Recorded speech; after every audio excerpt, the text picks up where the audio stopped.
Welcome back in this video. अब 4 साल की स्नातक डिग्री वाले छात्र भी सीधे कर सकेंगे पीएचडी।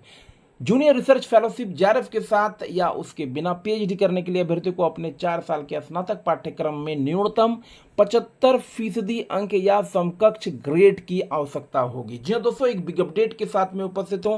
क्या है अपडेट, आइए देखते हैं इस वीडियो में। चैनल पर अगर नए हैं तो चैनल को सब्सक्राइब कर लेंगे। अब 4 साल की स्नातक डिग्री वाले छात्र भी सीधे कर सकेंगे पीएचडी। क्या है डिटेल, आइए देखते हैं।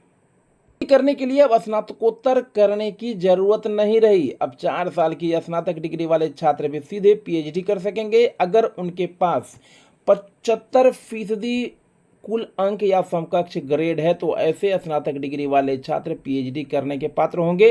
विश्वविद्यालय अनुदान आयोग यूजीसी ने यह महत्वपूर्ण बदलाव कर दिए हैं। जी हाँ दोस्तों, पीएचडी करने के लिए अब स्नातकोत्तर डिग्री की आवश्यकता नहीं रही। अब 4 साल की स्नातक डिग्री वाले छात्र भी सीधे पीएचडी कर पाएंगे अगर उनके पास 75% कुल अंक या समकक्ष ग्रेड है तो ऐसे स्नातक डिग्री वाले छात्र पीएचडी करने के पात्र होंगे। विश्वविद्यालय अनुदान आयोग ने यह महत्वपूर्ण बदलाव किए हैं। जूनियर रिसर्च फेलोशिप जेआरएफ के साथ या उसके बिना पीएचडी करने के लिए अभ्यर्थियों को अपने 4 साल के स्नातक पाठ्यक्रम में न्यूनतम 75% अंक या समकक्ष ग्रेड की आवश्यकता होगी।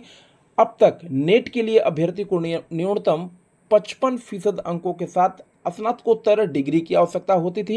यूजीसी द्वारा समय समय पर लिए गए निर्णय के अनुसार अनुसूचित जाति एससी, अनुसूचित जनजाति ST, OBC, non creamy layer, दिव्यांग, आर्थिक रूप से कमजोर वर्ग और कुछ अन्य श्रेणियों के उम्मीदवारों के लिए 5% अंक या इसके समकक्ष ग्रेड की छूट दी जा सकती है।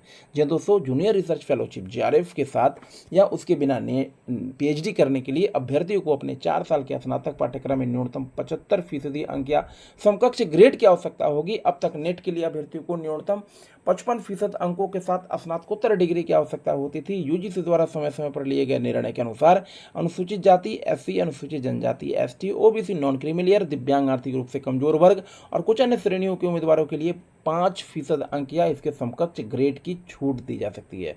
पीएचडी के लिए नेट स्कोर के उपयोग की अनुमति दे दी गई है। जी हाँ दोस्तों, पीएचडी के लिए नेट स्कोर के उपयोग की अनुमति मिल चुकी है। यूजीसी ने निर्णय लिया है कि शैक्षणिक सत्र 2024-25 से पीएचडी प्रवेश के लिए राष्ट्रीय पात्रता परीक्षा नेट स्कोर का उपयोग किया जा सकता है। इस निर्णय का उद्देश्य राष्ट्रीय शिक्षा नीति के तहत प्रवेश प्रक्रिया को सुव्यवस्थित करना है। यूजीसी ने निर्णय लिया है शैक्षणिक क्षेत्र 2024-25 से पीएचडी प्रवेश के लिए राष्ट्रीय पात्रता परीक्षा नेट स्कोर का उपयोग किया जा सकता है। नेट परीक्षा जो है एनडीए के द्वारा लिया जाता है। इस निर्णय का उद्देश्य राष्ट्रीय शिक्षा नीति के तहत प्रवेश प्रक्रिया को सुव्यवस्थित करना है, जिससे कई प्रवेश परीक्षाओं की आवश्यकता समाप्त हो जाएगी। वर्तमान में नेट परीक्षा मुख्य रूप से जूनियर रिसर्च फेलोशिप जेआरएफ पात्रता और सहायक प्रोफेसर नियुक्तियों के लिए होती है। जी हाँ दोस्तों, तत्काल वर्तमान में नेट परीक्षा जो है जूनियर रिसर्च फेलोशिप जेआरएफ के लिए पात्रता और सहायक प्रोफेसर नियुक्ति के लिए होती है, लेकिन अब इसमें पीएचडी के लिए भी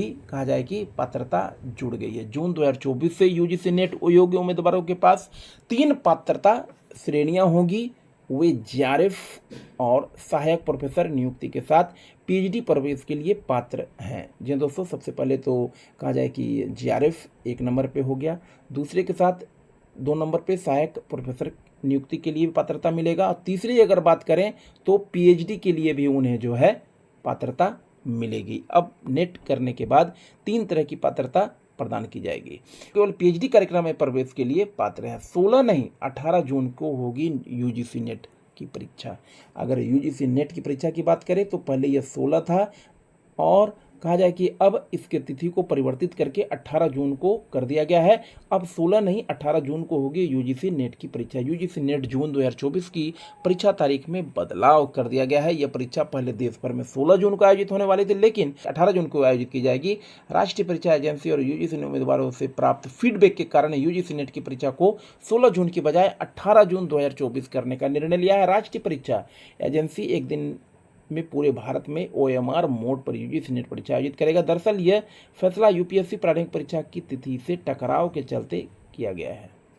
नामों को लेकर किया आगाह। यूजीसी ने मान्यता प्राप्त डिग्री नामों के समान संक्षिप्ताक्षर फर्जी ऑनलाइन कार्यक्रमों के खिलाफ युवाओं को आगाह किया है। अधिकारियों ने विशेष रूप से 10 डेज MBA पाठ्यक्रम का उल्लेख करते हुए ये बात कहा कि कुछ व्यक्ति या संगठन उच्च शिक्षा प्रणाली के मान्यता प्राप्त डिग्री कार्यक्रमों के समान संक्षिप्त रूपों के साथ ऑनलाइन कार्यक्रम और पाठ्यक्रम पेश कर रहे हैं। ऐसा ही एक कार्यक्रम जिसकी ओर आयोग का ध्यान आकर्षित किया गया है वह है 10 डेज MBA। यूजीसी ने कहा कि हितधारकों को सलाह दी जाती है कि वे किसी भी ऑनलाइन कार्यक्रम में आवेदन करने या प्रवेश लेने से पहले उस ऑनलाइन कार्यक्रम की वैधता सुनिश्चित कर ले। 4 साल की स्नातक डिग्री वाले छात्र भी सीधे कर सकेंगे PhD। यह था बिग अपडेट इस वीडियो में। ऐसे ही अपडेट के लिए आप हमारे चैनल से जुड़ सकते हैं। जुड़ने के लिए आपको हमारे चैनल को सब्सक्राइब कर लेना है, नोटिफिकेशन बेल ऑन कर देना है, ऑल पर क्लिक कर देना है ताकि सभी तरह की इंपॉर्टेंट अपडेट आप तक सबसे पहले मिल सके। तो इस वीडियो में फिलहाल इतना ही। वीडियो को लाइक और शेयर करना ना भूलेंगे। तो मिलते हैं नेक्स्ट वीडियो में। Till then take care. Thank you so much for watching this video. जय हिंद, जय भारत।